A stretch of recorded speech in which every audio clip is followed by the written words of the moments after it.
Está começando o Chá da Tarde, na UniFCV. Uma colher de chá para os seus estudos. Olá a todas e a todos, estou aqui com a professora Renata em mais o nosso Chá da Tarde da UniFCV. E hoje o tema é interessantíssimo, né, professora? Racismo estrutural. E a professora Renata é mestre em Ciências Sociais pela Universidade Estadual de Maringá, doutoranda também em Educação pela UEM e coordenadora dos cursos de Ciências da Religião, História, Filosofia e Sociologia aqui do UniFCV. Ela também é membro do Grupo de Pesquisa em Educação à Distância e Tecnologias Digitais. Seja muito bem-vinda, professora. Obrigada, querida. Pode iniciar a sua fala. Essa é uma fala importante, ultimamente, porque a gente vem discutindo muito sobre a questão do racismo, né? É uma temática que tem mais de 100 anos, entretanto, a gente precisa ainda discutir, porque embora seja lei, embora o racismo, né, seja no Brasil uma coisa muito clara, a gente ainda tem pessoas que têm dúvidas se ele existe ou não, né? Então, na atualidade, é muito importante que a gente consiga promover diálogos como esse, que são diálogos antirracistas, né? Angela Davis dizia, não basta você não ser racista, você tem que ser antirracista. E para eu construir uma sociedade antirracista, eu preciso, de alguma maneira, pensar como que essa sociedade vai desconstruir saberes e modificar a sua cultura para que a gente possa, de alguma maneira, distanciar ou entender, na verdade, por que essas coisas foram construídas, né? Todos nós somos preconceituosos. A gente vem de uma estrutura de uma sociedade que nos cria com o preconceito. A gente aprende isso, né? Então a gente vai aprendendo isso de diferentes formas. Mas chega um momento que a gente precisa, então, entender, a partir dos novos contextos, o que é certo ou o que é errado. Então, nesse momento que o que é certo e o que é errado vem à tona, a gente precisa compreender, então, como desenvolver uma sociedade mais justa, mais igualitária. E por isso que a ideia de se discutir racismo, em especial o tema do racismo estrutural, é muito importante. Sim, e a temática do racismo ela é extremamente importante nos dias de hoje, mas a gente pensa nas diferenças entre raça e etnia. Eu queria que você falasse um pouco, professora, sobre a construção do conceito de raça ao longo da história. Eu vou deixar bem claro para vocês que tudo que eu estou falando aqui, eu estou falando a partir de um livro do Silvio Almeida, que é um advogado, e ele escreve, então, dentro de uma coletânea chamada Feminismos Plurais, um livro chamado Racismo Estrutural. Então, nessa proposta que o Silvio Almeida trabalha, ele vai nos dizer e vai dar para a gente alguns conceitos muito importantes. A noção de raça, para vocês terem uma ideia, ela tem uma noção no contexto histórico.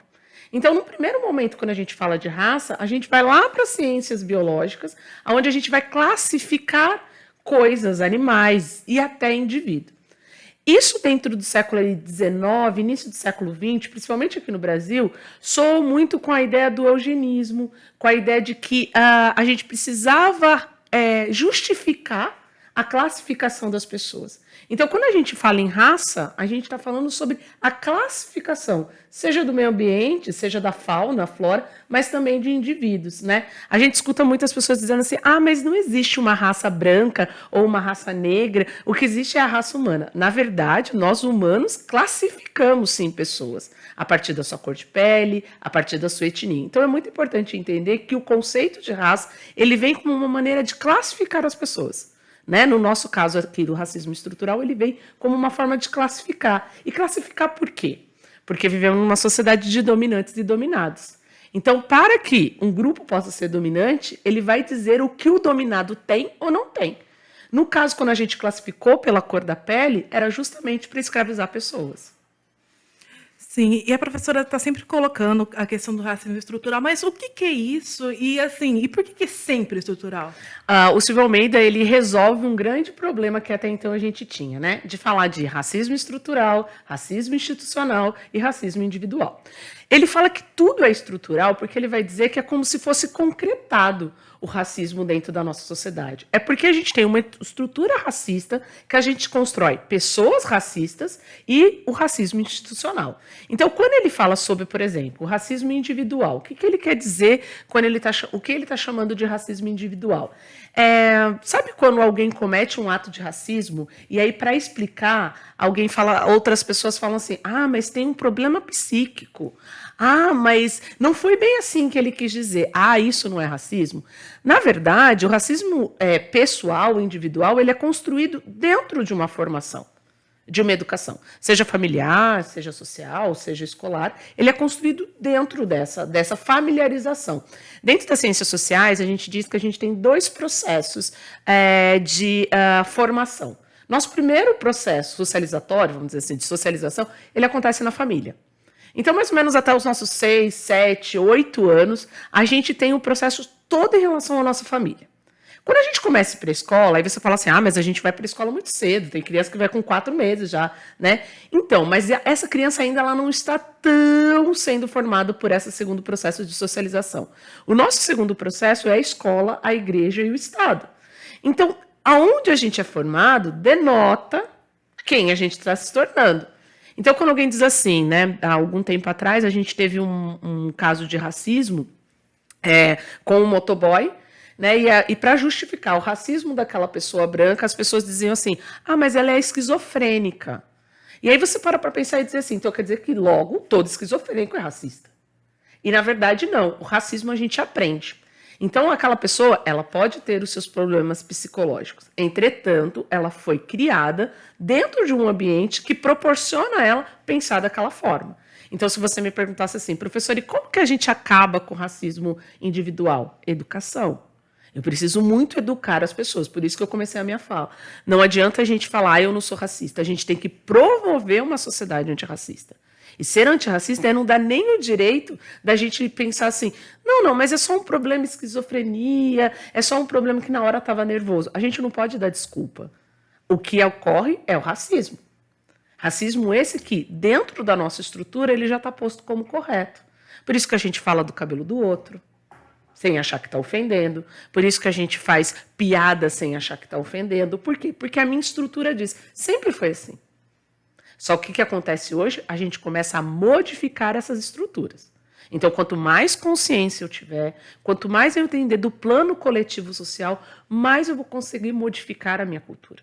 Né? Então, essa é a primeira ideia de racismo individual. O racismo institucional é quando a gente vai para as instituições, então, escola, igreja, Estado, a própria família, e nessas instituições a gente tem um modo de pensar, de falar, de ver as coisas, de uma maneira que tudo é naturalizado.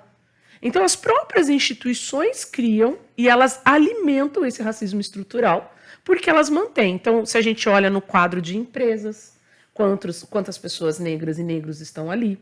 Se a gente olha dentro da formação acadêmica, quantas pessoas estão ali. Se a gente olha para a formação política, nosso cenário político, quantas pessoas negras e negros estão ali. Então, o que acontece? Se eu tenho uma estrutura racial já posta, as minhas instituições também serão. Então, você pode me perguntar, mas como que a gente muda isso? Fazendo o que as pessoas que são dessa minoria alcancem lugares de destaque. Então, eu não vou precisar mais falar, eu tenho uma socióloga negra, eu tenho uma advogada negra, eu tenho um apresentador de TV negro. Quanto mais as pessoas ascenderem socialmente, mais elas vão colocar em xeque essa estrutura, que é essa instituição, né? Então, esse racismo institucional que está tão bem posto da nossa estrutura. E aí a gente vai modificando. Então, para o Silvio Almeida, o racismo é sempre estrutural, porque antes mesmo de a gente se formar como sociedade, isso já está como concretado, que é certo agir dessa forma, que é certo as pessoas não estarem nesses ambientes, que é correto as pessoas não terem possibilidade de avançar e assim por diante. Sim, recentemente, né, professora, a gente ouve muito falar de algumas discussões sobre racismo reverso. Isso realmente existe? É uma lenda? O que a senhora pode falar sobre isso? Olha, eu vou pedir licença para vocês, mas eu vou usar justamente o texto, né, do Silvio Almeida para que vocês entendam o que é, né, a ideia. A ideia do racismo reverso é uma ideia de que haveria espaços sociais ou até uma estrutura que prejudicaria as pessoas de cores brancas. Então, essas pessoas elas seriam prejudicadas por serem brancas. É bom a gente lembrar uma coisa. racismo é diferente de preconceito e diferente de discriminação. Preconceito e discriminação, ele pode ser pela sua condição social, pelo espaço que você ocupa. Racismo é aquilo que você se identifica ou seja pela sua cor de pele, seja pela sua crença, seja pela sua cultura. Não são só as pessoas pretas e pretos que sofrem racismo. Os judeus sofreram racismo. Eles foram mortos por conta da cultura deles. Né? Os ciganos sofrem racismo. Porque não dá para dizer eu não sou cigano, né? Os meus estereótipos. Os indígenas sofrem racismo. Então é muito importante que quando eu falo de racismo reverso, a gente está criando uma ideia de que tem uma maioria branca que sofre racismo por conta da cor branca. Então o Silvio Almeida ele diz assim, né? Ele fala assim, é absolutamente sem sentido a ideia de racismo reverso.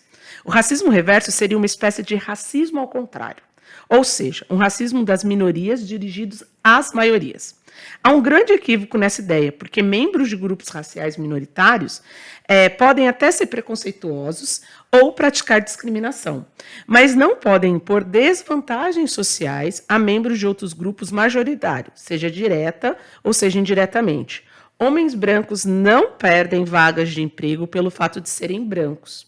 Pessoas brancas não são suspeitas de atos criminosos por sua condição racial. Tampouco tem a sua inteligência ou a sua capacidade profissional questionada devido à cor de pele. A própria ideia de racismo reverso é curiosa e nos mostra como muitas vezes nos detalhes moram outras grandes questões. Por exemplo, ele diz, o termo reverso já indica que há uma inversão de algo que está fora do lugar, como se houvesse um jeito certo. Então, toda vez que alguém diz, a gente tem um problema com racismo reverso, é como se racismo com as pessoas pretas, com os ciganos, com os judeus, fosse aceitável. Mas, quando ele é supostamente reivindicado pela a maioria do dominante branco, ele é colocado como, tá vendo, isso está fora do lugar? Então, não existe o racismo reverso. Porque quem foi escravizado durante mais de 300 anos no Brasil foram os pretos. Quem continua ocupando os maiores cargos dentro do Brasil são as pessoas brancas. Quem continua a maioria no Congresso são as pessoas brancas. Então, como dizer que essa pessoa, esse dominante branco, ele sofre justamente a exclusão social, ele não tem os mesmos cargos, ele vai ser perseguido por conta da sua cor, né? Então, a gente precisa entender que quem sofre racismo são as pessoas que são colocadas pelas pessoas brancas como um problema para a sociedade. Por isso que é muito importante dizer, a nossa atividade de ser antirracista é uma atividade que precisa partir das pessoas brancas, porque fomos nós, pessoas brancas, que criamos o racismo. Então, quando a gente escuta ativistas negros dizendo eu estou cansado de explicar isso, é justamente o que é cansativo. Você tem que explicar algo que coletivamente as pessoas já deviam ter entendido como um grande problema. Sim, é que não basta falar, né, professora? Tem que agir como antirracista. Então, eu agradeço muito a presença da professora. E esse foi mais um Chá da Tarde, da UniFCV. E nos siga nas redes sociais, no Instagram, no Facebook. E também se inscreva no nosso canal do YouTube. Até mais.